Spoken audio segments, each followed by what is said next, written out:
Hello everyone, आज का जो मैं टॉपिक आपके सामने लाया हूँ वो है CO2 removal process in industries. कौन कौन से CO2 रिमूवल प्रोसेस इंडस्ट्री में अवेलेबल हैं, चाहे वो हमारी फर्टिलाइजर इंडस्ट्री हो या ऑयल एंड गैस इंडस्ट्री हो। साथ ही में मैं आपको बताऊंगा कौन कौन से एब्जॉर्प्शन के प्रोसेस रहते हैं, फिजिकल एब्जॉर्प्शन क्या होता है, केमिकल एब्जॉर्प्शन क्या होता है, उनकी क्या क्या मेथोडोलॉजी है, हमको ये सेपरेट करना क्यों आवश्यक है, हम क्यों करेंगे, उसकी क्या नीड है, उन सब के बारे में, और कितने टाइप्स के रहते हैं और क्या क्या मार्केट में डिफरेंट टाइप के एब्जॉर्बेंट अवेलेबल है। तो दोस्तों बने रहिए आप हमारे साथ टेक्निकल मंत्रा में। दोस्तों कंटिन्यू करते हैं। तो जैसा कि मैंने पहला पॉइंट लिखा हुआ है, why CO2 removal is needed. CO2 removal की जरूरत क्या है। दोस्तों नेचुरल गैस में हमारे जो भी एसिड गैसेस आती हैं, सपोज H2S आया, CO2 आया, इनको हम एसिड गैसेस बोलते हैं। इनको अगर हम जब रिमूव कर देते हैं तो हमारी गैस जो है स्वीट हो जाती है, तो उसको बोलते हैं स्वीटनिंग प्रोसेस। गैस की स्वीटनिंग हो गई। तो अब बात आती है कि भाई CO2 का जो रिमूवल है वो आवश्यक क्यों है। तो दोस्तों हम फर्टिलाइजर इंडस्ट्री की अगर हम बात करेंगे तो उसमें डिफरेंट सेक्शंस होते हैं, उसमें कैटलिस्ट यूज होते हैं। तो उसमें एक फाइनल जो सेक्शन आता है वो होता है सिंथेसिस सेक्शन, जहाँ पर अमोनिया बनता है। तो उस सिंथेसिस सेक्शन में जो कैटलिस्ट यूज होता है उसके लिए ये पॉइजन होता है। अगर CO2 कंटेंट उसमें आ जाता है तो उसके लिए कैटलिस्ट पॉइजन होता है, नंबर 1। नंबर 2, जैसे कि मैंने फर्टिलाइजर इंडस्ट्री की बात की है, तो CO2 यूरिया बनाने के लिए इसका एक रॉ मटेरियल भी रहता है, क्योंकि यूरिया बनाने के लिए 2 रॉ मटेरियल चाहिए, अमोनिया और CO2। तो यहाँ से हमको रॉ मटेरियल भी मिल जाता है।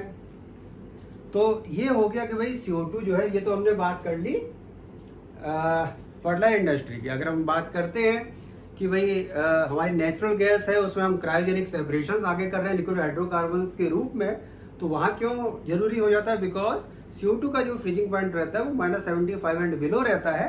तो हमारा ड्राई आइस बनने लगता है, सॉलिड कार्बन डाइऑक्साइड बनने लगता है, जिससे आगे सेपरेशन में प्रॉब्लम हो जाती है, लाइन में चोकिंग हो जाती है। तो इसलिए CO2 उस प्रोसेस के लिए आवश्यक हो जाता है रिमूव करना। तो दोस्तों ये पॉइंट क्लियर हो जाना चाहिए, हम क्यों कर रहे हैं, हमारी आवश्यकता क्या है। सेकेंड पॉइंट में मैं कवर करूंगा इसके टाइप्स के बारे में। तो टाइप्स के जैसे कि मैंने बात किया फिजिकल एब्जॉर्प्शन प्रोसेस, और दूसरा है हमारा केमिकल एब्जॉर्प्शन प्रोसेस। तो फिजिकल एब्जॉर्प्शन प्रोसेस में सबसे पहला लेते हैं रेक्टिसोल प्रोसेस। बाकी भी है, सेलेक्सोल है, फ्लोर है, ये बहुत ही और ओल्डेस्ट प्रोसेस है, जिसमें थोड़ा बहुत जो अपडेटेड है वो रेक्टिसोल प्रोसेस ही है। दोस्तों जब हम partial oxidation of heavy oil करते हैं या कोल गैसिफिकेशन प्रोसेस से हम फर्टिलाइजर इंडस्ट्री में अमोनिया बनाने के लिए कोशिश करते हैं, तो उस प्रोसेस में हम जो है एक रेक्टिसोल प्रोसेस लोरगी का यूज होता है। मिथनॉल की खूबसूरती ये रहती है, एक सेलेक्टिव एब्जॉर्बेंट यहाँ पर काम करता है। जो भी हमारा ऑयल के साथ जो हमारा सिन गैस बना, तो सिन गैस में जो इम्प्योरिटी रहती है वो H2S और CO2 की रहती है।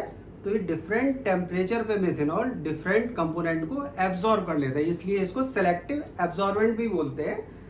अराउंड -25 से -30 तक ये H2S को एब्जॉर्ब कर लेता है। बाद में ये H2S हमारा सल्फर रिकवरी प्लांट में जाता है, इसको क्लॉस गैस भी बोलते हैं। फिर एलिमेंटल सल्फर का वहाँ प्रोडक्शन होता है, इसकी एक इंटरमीडिएट प्रोडक्ट भी हो जाता है। मार्केट में इसकी बहुत वैल्यू है। सेकेंडली जो हमारा -40 से -45 डिग्री के आसपास हमारा CO2 को भी ये मिथेनॉल एब्जॉर्ब कर लेता है। दूसरा जैसे कि मैंने बात किया सेलेक्सोल प्रोसेस एब्जॉर्प्शन का, ये सॉल्वेंट में यूज हो रहा है। ये दूसरा हो गया पॉलीएथिलीन ग्लाइकोल डाइमिथाइल ईथर, ये सॉल्वेंट यूज होगा। थर्ड प्रोसेस है फ्लोर प्रोसेस, जिसमें प्रोपिलीन कार्बोनेट ये हमारा सॉल्वेंट में यूज होगा। ये बहुत ही ओल्डेस्ट हो गए हैं, अभी जो भी चल रहा है वो रेक्टिसोल ही चल रहा है, जहाँ तक हमने फिजिकल एब्जॉर्प्शन की बात की। अब बात करें केमिकल एब्जॉर्प्शन, इसमें केमिकल रिएक्शंस इन्वॉल्व हो जाएगा, नो डाउट। तो इसलिए पहला जो इसमें पार्ट है वो है बेनिफिल्ड। बेनिफिल्ड में एक बेनिफिट सॉल्यूशन रहता है एज एन एब्जॉर्बेंट। दूसरा है जीवी प्रोसेस, इसमें जीवी सॉल्यूशन होता है। अब बात आती है बेनिफिट सॉल्यूशन क्या है, जीवी सॉल्यूशन क्या है, इसके बारे में मैं आगे बताऊंगा। और तीसरा जो अपडेटेड जो आजकल मार्केट में सबसे ज्यादा चल रहा है वो है MDA। A stands for activated methyl di ethanol amine. इसमें साथ में कभी कभी ये MEA DEA भी आते हैं। MEA होता है मोनो एथेनॉल एमीन, ये प्राइमरी अमीन होता है। DEA क्या होता है, डाई एथेनॉल अमीन, ये सेकेंडरी अमीन होता है। और जो हमारा AMDA है, ये एक्टिवेटेड मिथाइल डाई एथेनॉल अमीन, ये हमारा टर्शरी अमीन होता है।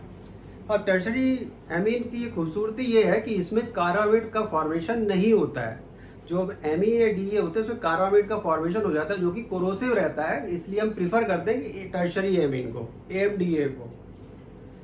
तो दोस्तों मैंने ये दो पार्ट ले लिए, जीवी प्रोसेस और AMDA। ये मैंने जैसे कि शो किया हुआ है, क्योंकि ये जीवी बेनफील्ड के सिमिलर ही है, बस ये थोड़ा सा अपडेटेड वर्जन है बेनफील्ड का, उसको हम जीवी बोल रहे हैं। और ये AMDA ये लेटेस्ट मार्केट में जो अभी चल रहा है। तो इसमें कुछ डिफरेंसेस लिए हैं मैंने और एक्सप्लेन करूंगा। तो जीवी का जैसे है क्या फुल फॉर्म, इसमें जैसे कि मैंने लिखा हुआ है जी माइक्रो वैक्ट्रोको, तो इसको बोलते हैं जीवी। और AMDA का मैंने फुल फॉर्म बताया ही हुआ है आपको। अब इसमें जीवी में जो सोल्यूशन है, सोल्यूशन क्या है, वो है hot potassium carbonate K2CO3, glycine, फिर DEA, फिर है V2O5, वेनेडियम पेंटाऑक्साइड। तो इतना ये पूरा जो है मिक्सचर जो बनता है, जो सोल्यूशन बनता है, वो हमारा एज एन एब्जॉर्बेंट यूज होता है। और इसमें क्या खूबसूरती भाई, केवल हमें कंसंट्रेशन मेंटेन करनी है 40 से 45% एमीन की, और साथ में मिला देंगे DM वाटर। बस इसमें ज़्यादा रिक्वायरमेंट AMDA में नहीं होती है, इसकी सहूलियत है। अब K2CO3 कंसंट्रेशन में परसेंटेज वाइज वेट होना चाहिए करीब 27 से 30%, ग्लाइसिन होना चाहिए 102%, DEA होता है करीब करीब 1%, और वेनेडियम पेंटाऑक्साइड होता है 0.4 से 0.5%। तो इतने सारे केमिकल्स की इसमें जरूरत पड़ती है जीवी की, अगर हम बात कर रहे हैं। अब इसमें क्या है कि भाई डिफरेंट पर्पस होंगे, तो इसमें रिएक्शन हो जाती है K2CO3 plus H2O plus CO2 मिला बन के बनाता है 2KHCO3, पोटेशियम बाइकार्बोनेट बनाता है। फिर इसका रिजनरेशन फर्दर होके K2CO3 फिर से बना लेता है। तो दोस्तों इसमें जो ग्लाइसिन है और DA है, ये दोनों ही एक्टिवेटर का काम करते हैं। मतलब रिएक्शन इसमें फर्स्ट ऑर्डर स्यूडो ऑर्डर होती है, स्लो होती है, उसको रिएक्शन के रेट को बढ़ा देती है, मतलब एब्जॉर्प्शन अच्छा करेगी। तो इसलिए इसमें ये दोनों एक्टिवेटर और V2O5 क्या है, ये कोरोजन इनिवेटर है, मतलब सिस्टम में कोरोजन नहीं होने देगा। तो जैसा कि मैंने लिखा हुआ है, आयरन जो है FeO के फॉर्म में, Fe2+ मैंने लिखा हुआ है वैलेंसी इसकी, V का +5 है, तो ये बन गया Fe+3 + V+4, मतलब जो Fe+3 का मतलब हो गया Fe3O4, मतलब मैग्नेटाइट। तो ये मैग्नेटाइट की लेयर को फॉर्म कर लेता है, प्रोटेक्टिव लेयर रहती है। और ये जो V+4 है, ये फर्दर मतलब V2O4 KNO2 के साथ रिएक्ट करके फर्दर V2O5 बना लेता है।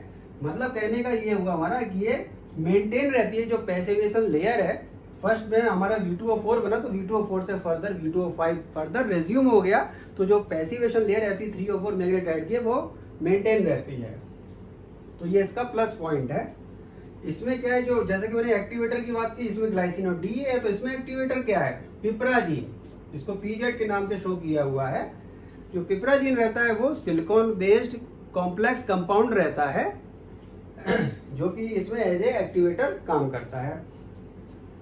इसमें जो AMDA की बात करें तो ये सेंसिटिव रहता है टू ऑक्सीजन कंटामिनेशन, इसलिए इसमें जो एमीन का स्टोरेज करते हैं, इसमें नाइट्रोजन की ब्लैंकेटिंग देते हैं एक सर्टेन प्रेशर पे।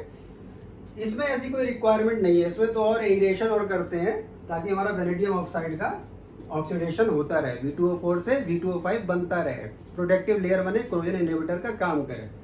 तो इसमें ऐसा कोई जो है रिक्वायरमेंट इतना नहीं रहता है, जहाँ तक हमने ऑक्सीजन कंटामिनेशन की बात की है, क्योंकि इससे जो है एमीन डिग्रेडेशन प्रोडक्ट बनने लगते हैं, इसलिए इसमें नाइट्रोजन ब्लैंकेटिंग जरूरी है।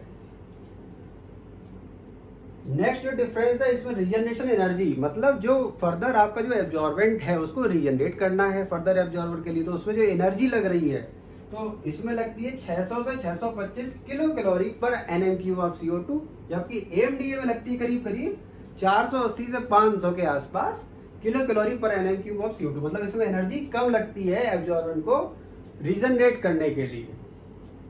और जो नेक्स्ट पॉइंट मैंने लिया है CO2 स्लिप, जो CO2 स्लिप है फर्टिलाइजर इंडस्ट्री की, इंडस्ट्री टू इंडस्ट्री वेरी रहता है, एब्जॉर्बेंट वेस्ट नहीं मैं कह रहा हूँ, industry to industry, because fertiliser industry में चल जाता है करीब 500 से 600 ppm के आसपास। अगर हम नेचुरल गैस का क्रायोजेनिक सेपरेशन कर रहे हैं, डिफरेंट लिक्विड हाइड्रोकार्बन बना रहे हैं, तो उसमें हमारा 40 से 80 ppm तक रहता है। तो ये डिफरेंट लिमिट्स हो गई। मेरा कहने का मतलब ये, अगर मैं AMDA को फर्टिलाइजर इंडस्ट्री में यूज करता हूँ तो उसमें भी लिमिट 500 हो जाएगी। ऐसा नहीं कि हम AMDA यूज कर रहे हैं तो 40-80 ppm ही रहेगी, क्योंकि ये फर्टिलाइजर इंडस्ट्री की अगर मैंने बात की है 500 ppm तक एजर आउटलेट से अलाउड है, तो उसके बाद मेथेनेटर पड़ता है, तो ऑलरेडी वो उसको मेकअप कर लेता है मेथेनेशन रिएक्शन से, तो सिन गैस लूप पे उतना इफेक्ट नहीं आ पाता है, तो वहाँ वो कन्वर्ट हो जाता है। तो डिफरेंट ये प्रोसेस मैंने डिफरेंसेस बताए जो मार्केट में अवेलेबल है उसके बारे में मैंने जानकारी दी।